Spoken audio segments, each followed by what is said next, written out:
Chapter चल रहा था हमारा forms of business organisation.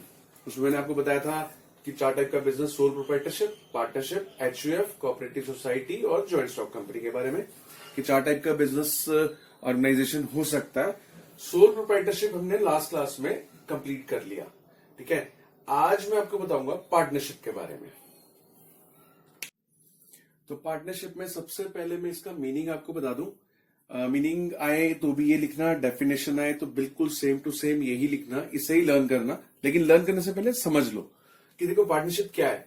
Partnership is an association. Association है, ऑब्वियसली पता है ना, एसोसिएशन मतलब एक ग्रुप होता है ना, मिलकर काम करना, उसे एसोसिएशन बोलते हैं। तो पार्टनरशिप इज एन एसोसिएशन है। किसकी एसोसिएशन है?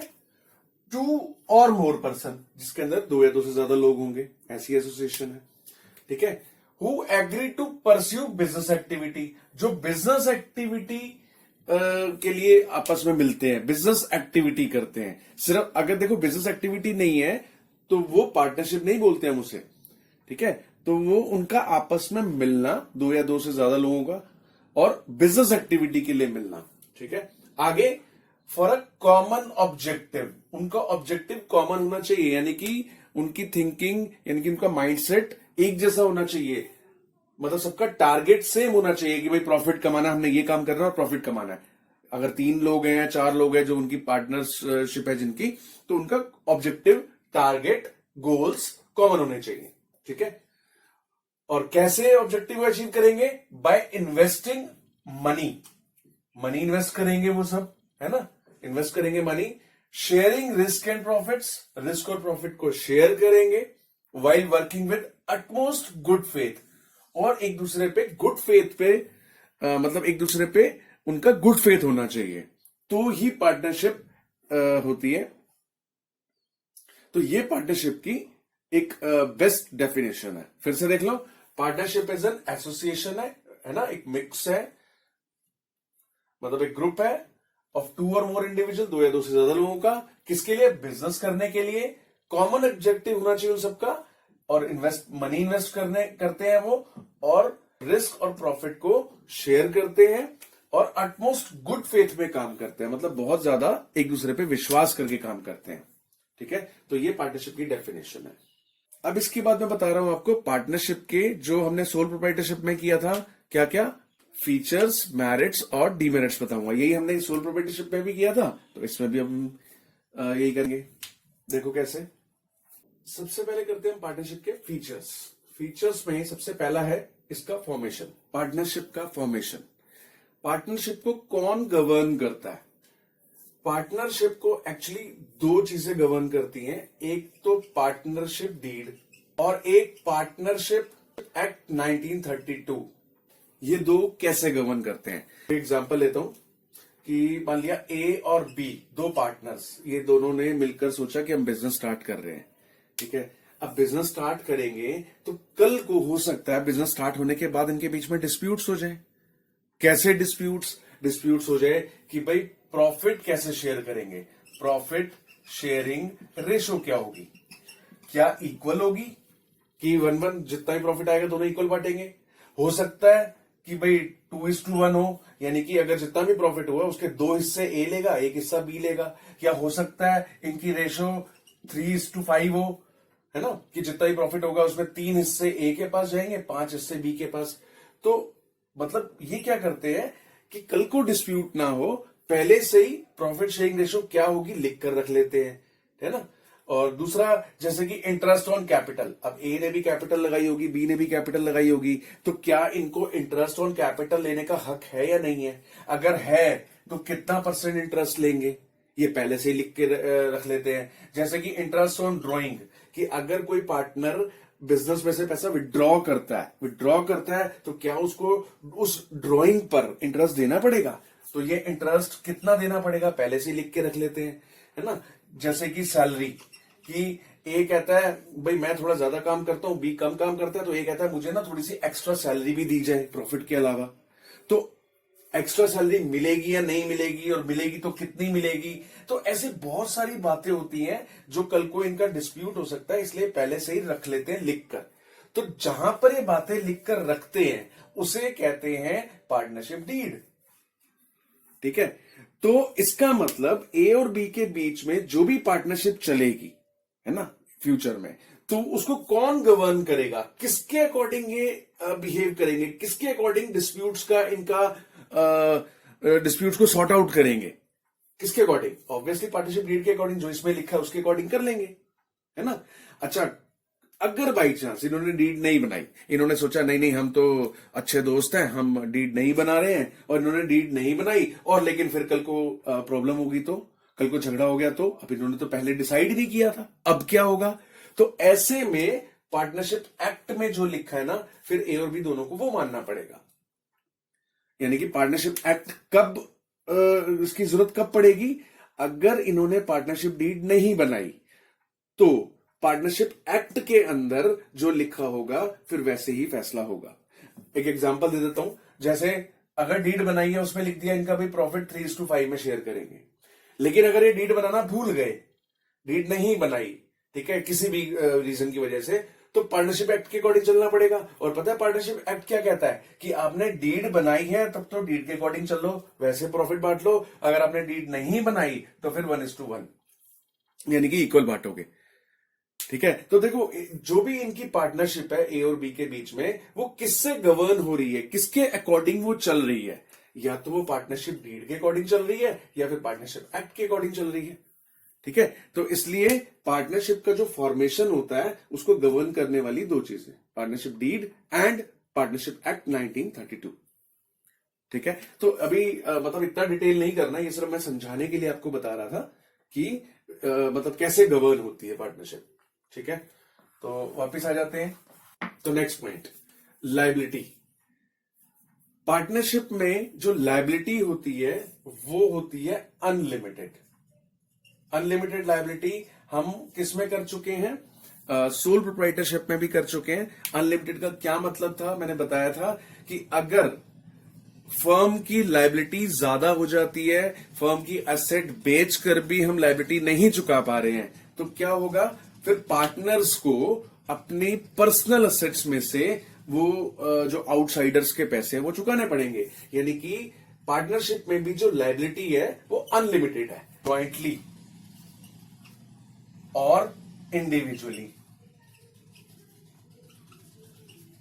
मतलब जो लायबिलिटी अनलिमिटेड है वो ज्वाइंटली और इंडिविजुअली है। यानी कि अगर ए और बी की पार्टनरशिप है और इनको मतलब लॉस हो गया और इनकी जो एसेट्स बेच के भी सारे पैसे नहीं चुकाए जा रहे हैं, तो ए मतलब जो आउटसाइडर है उसके लिए कौन जिम्मेदार होगा? ए इंडिविजुअली भी जिम्मेदार है, बी इंडिविजुअली भी जिम्मेदार है, और ये दोनों मिलकर भी जिम्मेदार है, ठीक है। इसलिए मैंने लिखा कि इनकी जो लायबिलिटी है वो अनलिमिटेड है, ज्वाइंटली या इंडिविजुअली, कैसे भी इनको बाहर वालों का पैसा देना पड़ेगा, ठीक है, चाहे अपनी पर्सनल एसेट्स में से दे। तो ये हो गई लायबिलिटी की बात।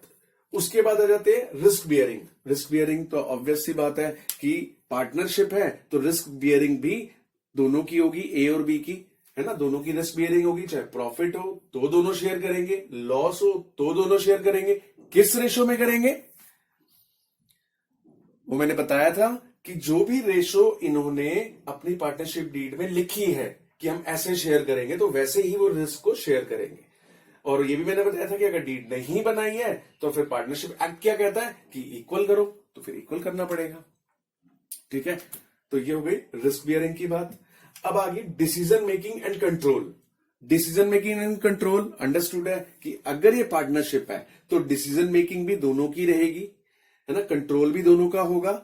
हाँ, ये हो सकता है कि आपस में कुछ ना कुछ शेयरिंग कर ले, भाई ऐसा करो कि सेल तू देखेगा, परचेज तू देखेगा, इस तरह से वो आपस में कुछ अपने काम को बांट ले, ऐसा हो सकता है। लेकिन डिसीजन मेकिंग और कंट्रोल दोनों का इकट्ठा रहेगा, ज्वाइंटली होगा, ठीक है। उसके बाद आता है लैक ऑफ कंटिन्यूटी। जो पार्टनरशिप है इसके अंदर कॉन्टिन्यूटी की पार्टनरशिप चलती रहेगी चलती रहेगी चलती रहेगी, ऐसा नहीं है। अगर इन दोनों में से कोई भी एक रिटायर हो जाता है, रिटायरमेंट यानी कि ओल्ड एज हो गई कि अब मैं काम नहीं कर पाऊंगा, मुझे जाना है, तो पार्टनरशिप खत्म।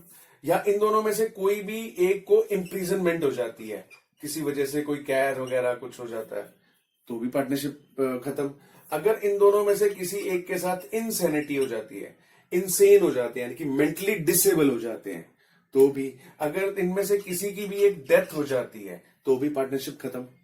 ये दो ही नहीं, ये मैं तीन के अंदर भी एग्जांपल ले सकता हूं कि अगर तीन पार्टनर हैं, तीन में से अगर एक का चाहता कि मैं रिटायर होना चाहता हूं तो भी पार्टनरशिप खत्म, क्योंकि अब तक वो पार्टनरशिप एबीसी की चल रही थी। ए रिटायर होना चाहता है तो ए को रिटायर करके बी और सी जो बचेंगे उनकी एक नई पार्टनरशिप बोलेंगे हम, फिर उसको, वो पुरानी पार्टनरशिप नहीं होगी, वो नई पार्टनरशिप फॉर्म हो जाएगी कि बी और सी की वो पार्टनरशिप है। ठीक है, तो इसका मतलब अगर तीन पार्टनर है तो कोई भी अगर एक रिटायर हो या इंप्रिजनमेंट हो जाए किसी को या इंसेनिटी हो जाए, डेथ हो जाए, तो पार्टनरशिप खत्म हो जाती है, डिसॉल्व हो जाती है। आगे number of partners. Number of partners कितने हो सकते हैं पार्टनरशिप में? मैं आपको बता देता हूं, नंबर ऑफ पार्टनर्स मिनिमम तो 2 पार्टनर चाहिए और मैक्सिमम जो पार्टनर है इसमें 20 हो सकते हैं। ठीक है, लेकिन हाँ, अगर बैंकिंग बिजनेस में वो इन्वॉल्व है, बैंकिंग बिजनेस यानी कि पार्टनरशिप करके उन्होंने एक बैंक खोला है, तो ऐसे में मैक्सिमम 10 लोग पार्टनर बन सकते हैं। अब आप कहोगे 10 लोग बन सकते हैं सर, अगर 11 लोग हो गए तो 11 लोग हो गए तो वो पार्टनरशिप नहीं कहलाएगी, फिर वो एक कंपनी बनानी पड़ेगी उनको, एक ज्वाइंट स्टॉक कंपनी बनानी पड़ेगी। ठीक है, तो इसलिए नंबर ऑफ पार्टनर्स में कहीं ना कहीं एक लिमिट है, मिनिमम पार्टनर्स तो 2 चाहिए। एक अकेला बंदा तो पार्टनरशिप नहीं बनाएगा ना, अकेला बंदा तो सोल प्रोप्राइटरशिप हो गया, तो 2 होंगे तो पार्टनरशिप शुरू हो गई और मैक्सिमम 20 लोग पार्टनर्स बन सकते हैं। ठीक है, मैंने बताया बैंकिंग बिजनेस अगर कर रहे हैं तो 10 लोग। नेक्स्ट फीचर है इसका म्यूचुअल एजेंसी। म्यूचुअल एजेंसी का मतलब है कि एबीसी, जैसे इन्होंने पार्टनरशिप शुरू की तो एबीसी एक तरह से ना तीनों के तीनों एक दूसरे के एजेंट का काम भी करते हैं, एक दूसरे के लिए एजेंट है और फर्म के लिए भी एजेंट है। मैं इसका एग्जांपल देके समझाता हूं आपको।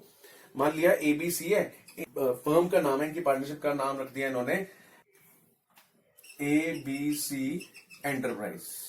अब एबीसी एंटरप्राइजेस ने बैंक से लोन लिया, ठीक है, इनके बिजनेस ने बैंक से लोन लिया, तो उस लोन के लिए, लोन लेने के लिए मान लिया अकेला ए चला गया। क्या अकेला ए जाकर लोन ले सकता है अपने बिजनेस के बिहाफ पे? यस, ले सकता है। यही कहती है म्यूचुअल एजेंसी, यानी कि ए जो है अपनी इस फर्म को रिप्रेजेंट कर रहा है।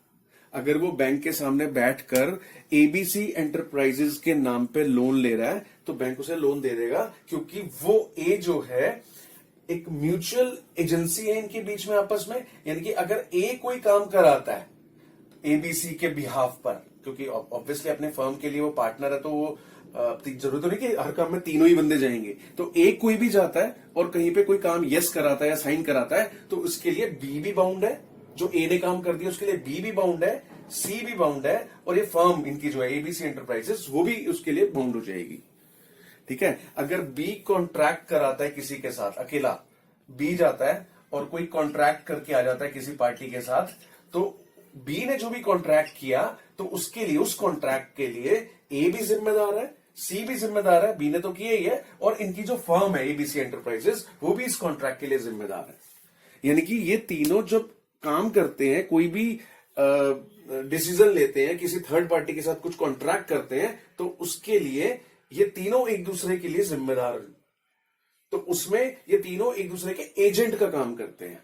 ठीक है, तो इसका मतलब म्यूचुअल एजेंसी में हम क्या लिख सकते हैं कि हर एक पार्टनर दूसरे पार्टनर्स का एजेंट है और इवन वो फर्म का भी एजेंट है। यानी कि अगर ए कोई भी काम कराता है, कोई भी कॉन्ट्रैक्ट करता है, तो बी और सी को वो एग्री होना पड़ेगा उस कॉन्ट्रैक्ट के लिए, और उनकी फर्म भी उस कॉन्ट्रैक्ट के लिए एग्री होगी ही होगी।